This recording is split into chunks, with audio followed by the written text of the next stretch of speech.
Good morning mga ka-agri. Bale, nandito tayo ngayon mga ka-agri. Nakagala tayo dito sa taniman namin mga ka-agri.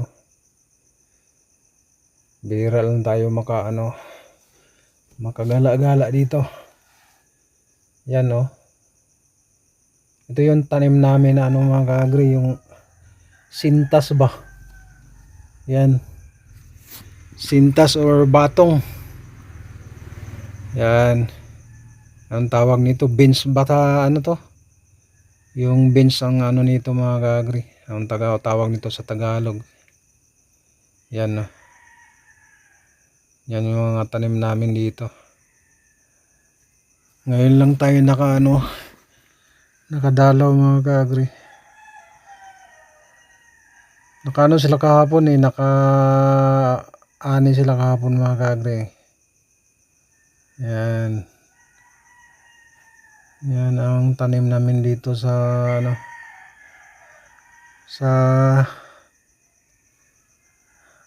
nang malapit sa ni Kanipaan ba.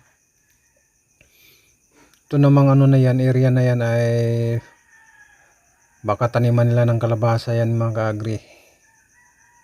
Yan, maganda ang tubo ng tanim namin dito na mga ka-agri.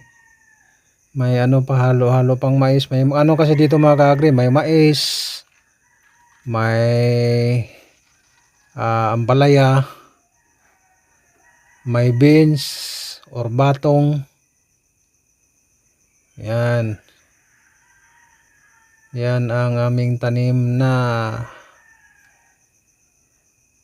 batong or beans. Sila kuya at saka si ate sila nagunaba or ng damo. Yan ang ating tanim na beans or batong.